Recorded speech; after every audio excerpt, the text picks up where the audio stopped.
नमस्कार दोस्तों, स्वागत है आप सभी का मेरे YouTube चैनल वैदिक मैथ क्लासेस पर। तो आइए आज हम जो सेकंड पार्ट है, जो हमने पहले 19 सम किए थे, उसका जो सेकंड पार्ट है वह शुरू करते हैं।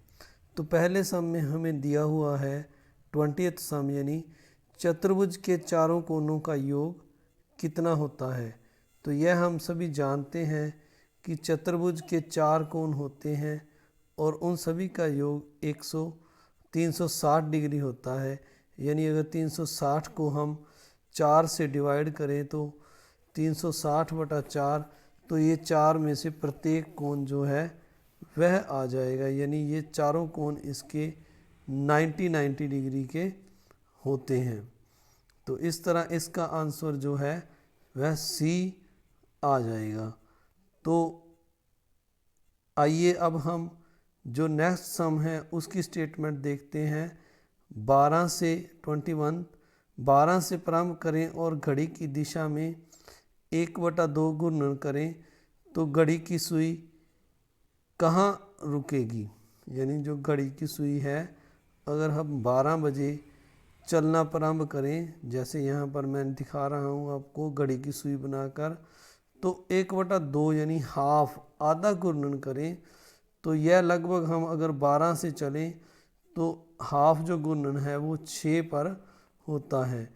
यानी अगर हम घड़ी की सुई से देखें तो 12 बजे से अगर ये चले तो 6 बजे पर हाफ घूर्णन यानी आधा घूर्णन हो जाता है। तो इसका जो हमारा आंसर है वह ए है, यानी 6 बजे हमारा आधा घूर्णन पूरा हो जाएगा। तो इस आधे को हम 6 बजे पूरा करते हैं तो इसका आंसर 6 आ जाएगा। तो आइए अब हम नेक्स्ट सम देखते हैं। जिस कोण का माप 90 डिग्री हो तो वह क्या कहलाता है। यानी जो 90 का कोण होता है उसको हम एक समकोण कहते हैं। तो इसका आंसर डी आ जाएगा। तो अगला क्वेश्चन है 23, उत्तर के विपरीत कौन सी दिशा है। यानी जो उत्तर दिशा है उसके विपरीत हम क्या लिखते हैं। उत्तर के विपरीत दक्षिण दिशा होती है, यानी नॉर्थ के विपरीत यानी उल्ट साउथ दिशा। तो इसका आंसर हमारा सी आ जाएगा। तो हम इस पर सी पर टिक लगा देंगे। तो अगला 24 है, निम्न में से कौन सा बेलन है। तो हमारी ये चार शेप दी हुई हैं। आइए हम एक एक करके देखें। तो पहली ये जो शेप है शंकु है, और ये जो सी में बना हुआ हमें दिखाई दे रहा है यह त्रिभुज यानी ट्रायंगल है। और अब बी वाली शेप जो है हम इसको देखते हैं, ये बेलन है। और डी वाली शेप है जो वह एक गोला है। तो इसमें से हमारा जो आंसर है वह बी होगा, बेलन। तो सॉरी, ये डी पर लग गया है, डी पर नहीं, हमने बी पर यानी बेलन पर टिक लगाना है। तो हमसे बेलन पूछा गया है, कौन सी आकृति है।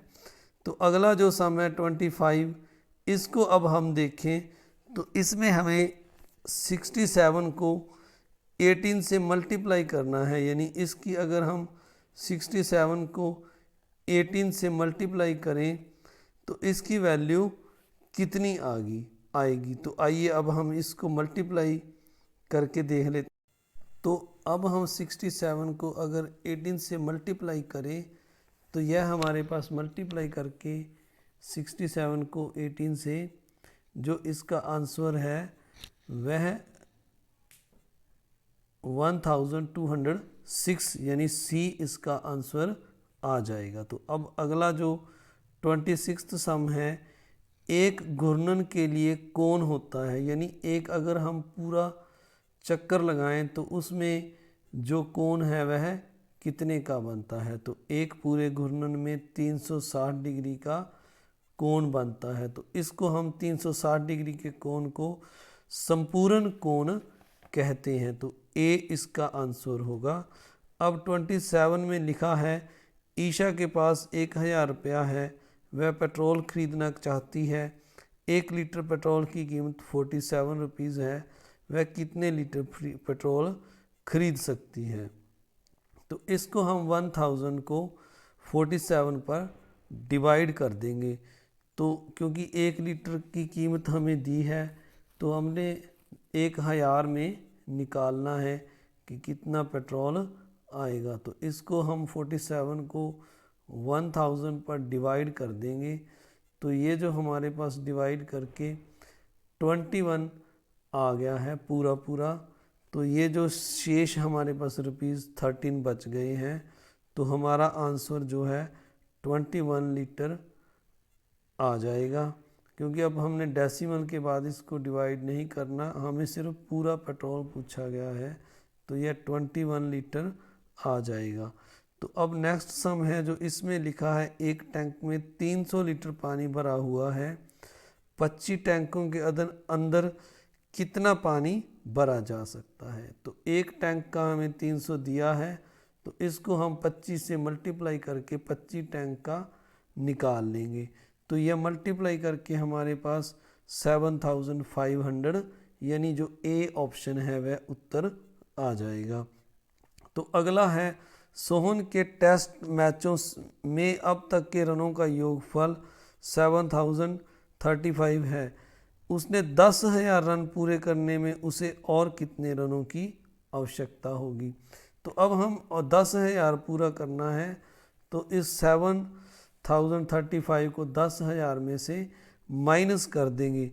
तो ये जो शेष बच रहा है हमारे पास, ये माइनस करके जो आएगा 2965, ये जो हमारा ए ऑप्शन है यह इसका उत्तर आ जाएगा। तो इस तरह अपने रन ज्ञात करने हैं। तो आइए अब हम 13 जो सम है 30, इसकी स्टेटमेंट देखते हैं। एक कमीज बनाने में 325 सेंटीमीटर कपड़े की आवश्यकता है और पैंट बनाने में 115 सेंटीमीटर कपड़े की आवश्यकता है। दोनों में कुल कितना कपड़ा लगेगा। तो अब इस सम में हमने कुल कपड़ा निकालना है। तो कुल कपड़े के लिए हम क्या करेंगे, 325 और 115 सेंटीमीटर जो है इसको जोड़ देंगे। तो हमारे पास जो कुल कपड़े की कीमत है वह आ जाएगा। तो इसका जो जोग है वह हमारे पास 440 सेंटीमीटर यानी बी ऑप्शन आ गया है। तो 31 में हमने जो है ये इसको संक्षिप्त रूप में लिखना है, यानी इनको जोड़कर जो इनका योग आएगा उसको हमने लिखना है। तो ये हमारे पास 95,048 जो इसका डी आंसर है वह आ जाएगा। तो अब अगले सम में एक आम का हमें वजन दिया हुआ है 0.5 किलोग्राम, हमने 7 आम का वजन निकालना है। तो इनको हम दोनों को मल्टीप्लाई करके 3 के बाद डेसिमल लगा देंगे। तो 3.5 किलोग्राम हमारा आंसर आ गया है। तो आइए अब हम नेक्स्ट सम 33, सबसे छोटी अभाज्य संख्या ज्ञात करनी है हमने। तो अभाज्य संख्याएं वे होती हैं जिनके कम से कम 2 फैक्टर हों। तो इसमें जो हमारा सी ऑप्शन है इसमें 2 के 2 फैक्टर हैं, तो यह अभाज्य संख्या है सबसे छोटी। तो अब नेक्स्ट सम में हमने 31 और 52 के बीच में पूर्ण संख्याएं कितनी हैं यह ज्ञात करना है। तो अब हम 31 से नेक्स्ट जो 32, 33, 34 ये जो 52 तक नंबर हैं हम लिख लेंगे। अब 32 से अगर हम 51 तक संख्याएं गिने, 31 और 52 को काउंट ना करें, तो यह 20 संख्याएं आती हैं। तो हमारा जो ऑप्शन ए है वह हमारा आंसर आ जाएगा। तो इसका एक और तरीका है, जो लास्ट नंबर 52 है इसमें से हम 31 प्लस 1 32 यानी 31 से नेक्स्ट एक नंबर लेके माइनस कर दें तो 20 हमारा आंसर आ जाएगा। तो आइए अब जो नेक्स्ट सम है, निम्नलिखित में से कौन सा कथन सही है। तो इनमें हमने यह देखना है कि जो ये सीरियल दिया हुआ है इसमें हमारा कौन सा सीरियल सही है। तो पहला जो सीरियल है हमारा वह है, क्योंकि 21 है जो उसको 78 से बड़ा दिखाया गया है तो इसलिए यह ऑप्शन गलत है। तो आइए अब बी ऑप्शन को देखते हैं। इसमें जो है 45 62 से छोटा है पर 62 29 से बड़ा है और 29 98 से छोटा है। तो यह जो ऑप्शन है हमारा यह है बी ऑप्शन सही है। तो इस तरह से हमने ये 35 सम करना है। तो आइए अब 36 सम को देखते हैं हम। इसमें लिखा हुआ है कि 48 को +6 डिवाइड 3। तो हमने इसको हल करके इसका आंसर बताना है। तो सबसे पहले हम 6 को 3 से डिवाइड करेंगे तो हमारा 2 आ जाएगा और इसको हम 48 में ऐड कर देंगे। तो 48 + 6 एक बार फिर से देख लेते हैं, डिवाइड हमने 3 से करना है तो यह 2 आ जाएगा। 48 और 2 को फिर हम ऐड कर देंगे तो ये सी ऑप्शन है जो 50 हमारा आ जाएगा। तो जो अगला सम है इसको हमने विस्तारित यानी इसको हमने खोल कर अलग अलग से लिखना है कि 6 जो है वो 1000 प्लेस पर है, 500 प्लेस पर है, 110 प्लेस पर है। तो ये जो हमारा ऑप्शन बी है वो सही उत्तर है। तो हम बी पर इसको टिक लगा देंगे। तो जो अगला सम है हमने 1 से 20 तक की सभी अभाज्य संख्याएं लिखनी है, यानी जो संख्याएं किसी नंबर पर डिवाइड नहीं होती उन्हें अभाज्य संख्याएं कहते हैं। तो यहाँ पर हम 1 से 20 के बीच में जो नंबर जैसे पहले 2 फिर इसके बाद 3, ये जो नंबर हैं किसी नंबर पर डिवाइड नहीं होते। 5 7 11 13 और 17 और लास्ट में हम 19 लिख देंगे। यह 1 और 20 के बीच में है। तो इनको अगर हम काउंट करें तो यह हमारे पास जो हमारा ऑप्शन सी है 8 संख्याएं आ जाएगा। तो इस तरह जो अगला सम है इसको भी अब अगर हम देखें 39 को, पैटर्न को हमने पूरा करना है 2 3 5 7 11।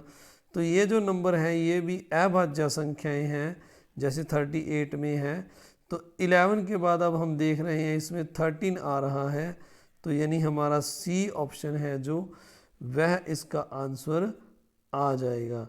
ये जो हमने 38 सम में अभाज्य संख्याएं लिखी हैं यही पैटर्न इसमें भी है। तो 13 ये जो हमारा है ऑप्शन सी हमारा आंसर आ जाएगा।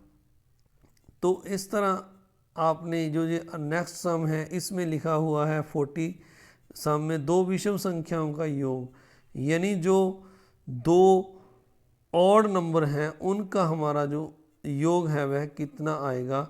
तो यह हमारा सम यानी इवन नंबर आएगा। जैसे हम एक एग्जांपल ले 5 और 7 ऑड नंबर को ऐड करें तो यह 12 जो है इवन नंबर आ रहा है। तो दोस्तों इस तरह से आपने ये सम करने हैं।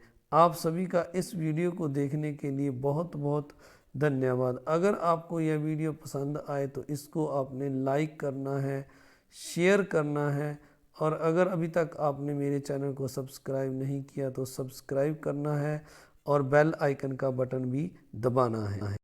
आप सभी का बहुत बहुत धन्यवाद।